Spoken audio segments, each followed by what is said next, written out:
Chapter 2 The Pool of Tears. "Curiouser and curiouser," cried Alice. She was so much surprised that for the moment she quite forgot how to speak good English. "Now I am opening out like the largest telescope that ever was. Goodbye, feet." For when she looked down at her feet, they seemed to be almost out of sight. They were getting so far off. "Oh, my poor little feet. I wonder who will put on your shoes and stockings for you now, dears. I'm sure I shan't be able. I shall be a great deal too far off to trouble myself about you. You must manage the best way you can." "But I must be kind to them," thought Alice. "Or perhaps they won't walk the way I want to go. Let me see. I'll give them a new pair of boots every Christmas." And she went on planning to herself how she would manage it. "They must go by the carrier," she thought. "And how funny it'll seem, sending presents to one's own feet. And how odd the directions will look. Alice's right foot, Esquire. Hearthrug, near the fender, with Alice's love." Oh dear, what nonsense I'm talking. Just at this moment, her head struck against the roof of the hall. In fact, she was now rather more than 9 feet high, and she at once took up the little golden key and hurried off to the garden door. Poor Alice! It was as much as she could do, lying down on one side to look through into the garden with one eye.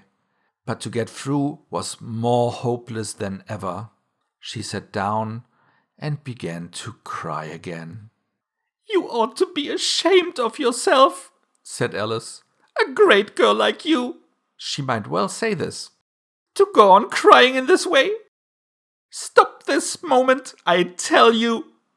But she went on all the same, shedding gallons of tears, until there was a large pool all round her, about 4 inches deep and reaching half down the hall. After a time, she heard a little pattering of feet in the distance, and she hastily dried her eyes to see what was coming.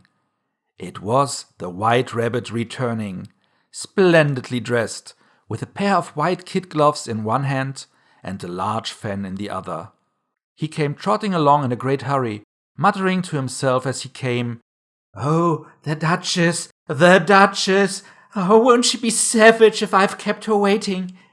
Alice felt so desperate that she was ready to ask help of anyone. So, when the rabbit came near her, she began, in a low, timid voice, "If you please, sir."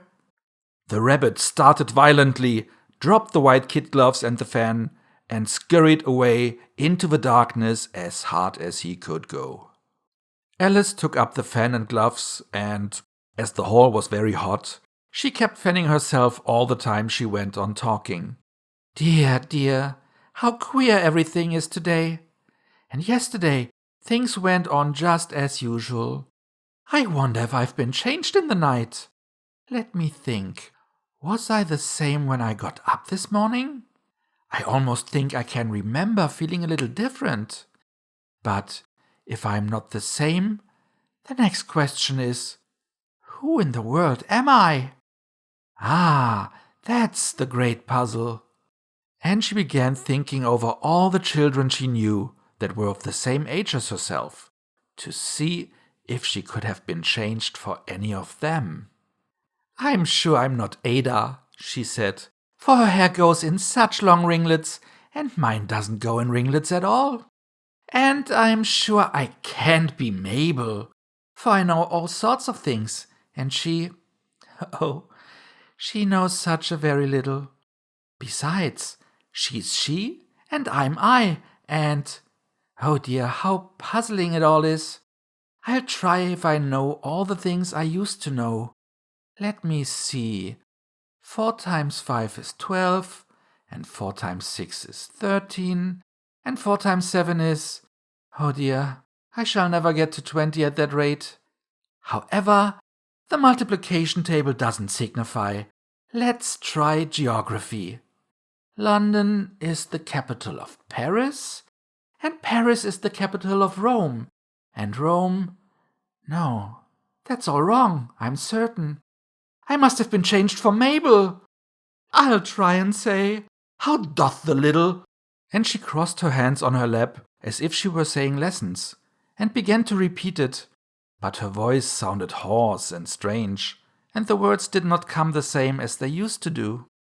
How doth the little crocodile improve his shining tail, and pour the waters of the Nile on every golden scale? How cheerfully he seems to grin, how neatly spreads his claws, and welcomes little fishes in with gently smiling jaws. I'm sure those are not the right words, said poor Alice, and her eyes filled with tears again as she went on. I must be Mabel after all, and I shall have to go and live in that poky little house, and have next to no toys to play with, and oh, ever so many lessons to learn.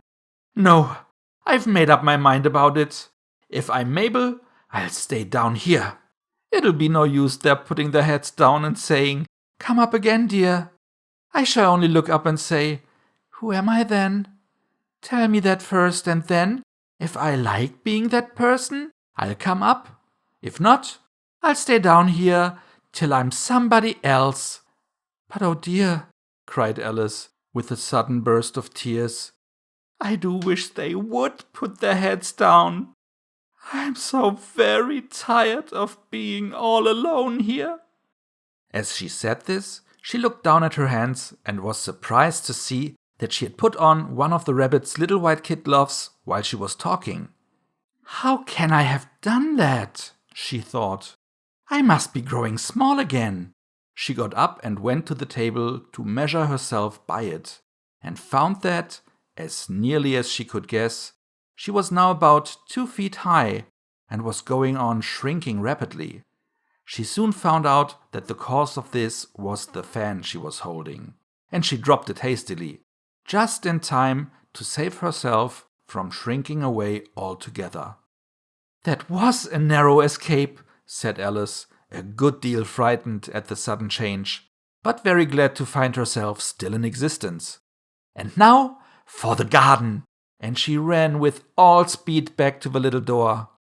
But alas, the little door was shut again, and the little golden key was lying on the glass table as before.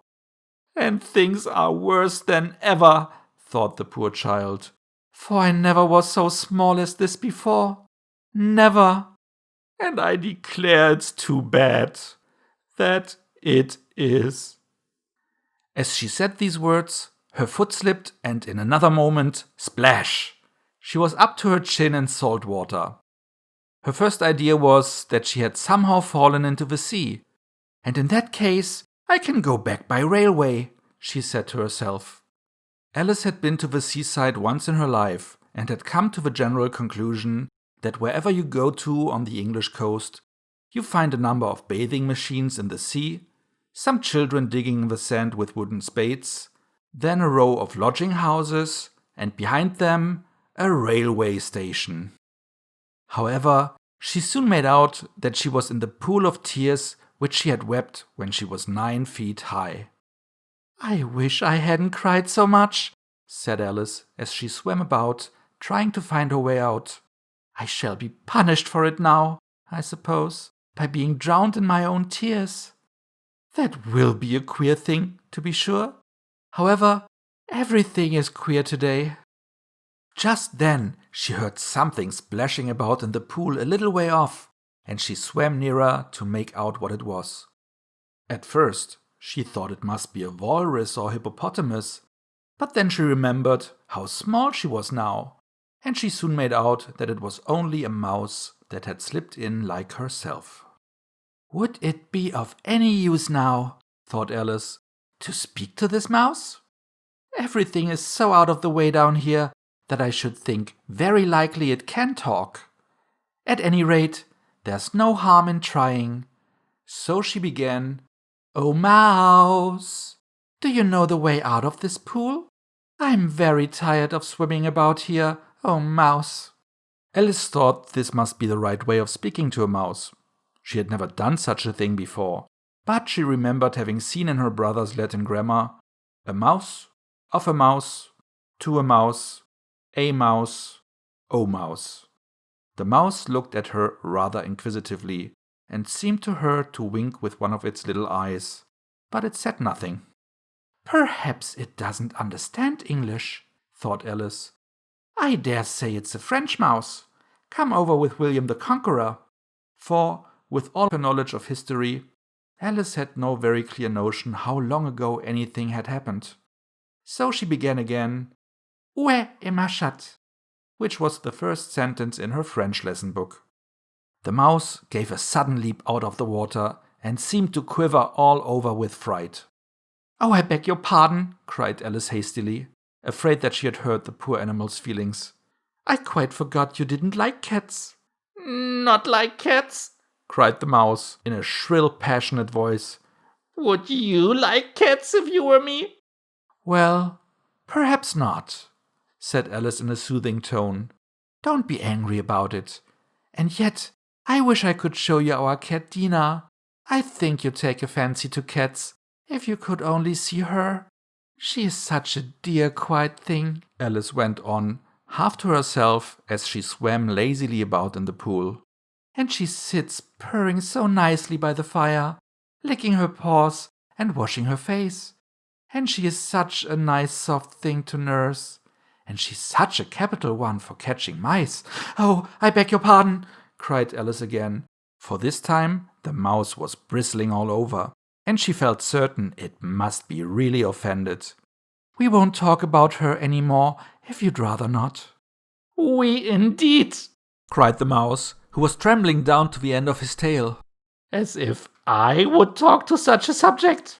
Our family always hated cats. Nasty, low, vulgar things. Don't let me hear the name again." "I won't indeed," said Alice in a great hurry to change the subject of conversation. Are you fond of dogs?" The mouse did not answer, so Alice went on eagerly. "There is such a nice little dog near our house, I should like to show you. A little bright-eyed terrier, with, oh, such long curly brown hair, and it'll fetch things when you throw them, and it'll sit up and beg for its dinner, and all sorts of things. I can't remember half of them, and it belongs to a farmer, and he says it's so useful, it's worth £100. He said it kills all the rats and—" "Oh dear!" cried Alice in a sorrowful tone. "I'm afraid I've offended it again." For the mouse was swimming away from her as hard as it could go, and making quite a commotion in the pool as it went. So she called softly after it, "Mouse, dear, do come back again, and we won't talk about cats or dogs either, if you don't like them." When the mouse heard this, it turned round and swam slowly back to her. Its face was quite pale, with passion, Alice thought, and it said in a low, trembling voice, "Let us get to the shore, and then I'll tell you my history, and you'll understand why it is I hate cats and dogs." It was high time to go, for the pool was getting quite crowded with the birds and animals that had fallen into it. There were a duck and a dodo, a lory and an eaglet, and several other curious creatures. Alice led the way, and the whole party swam to the shore.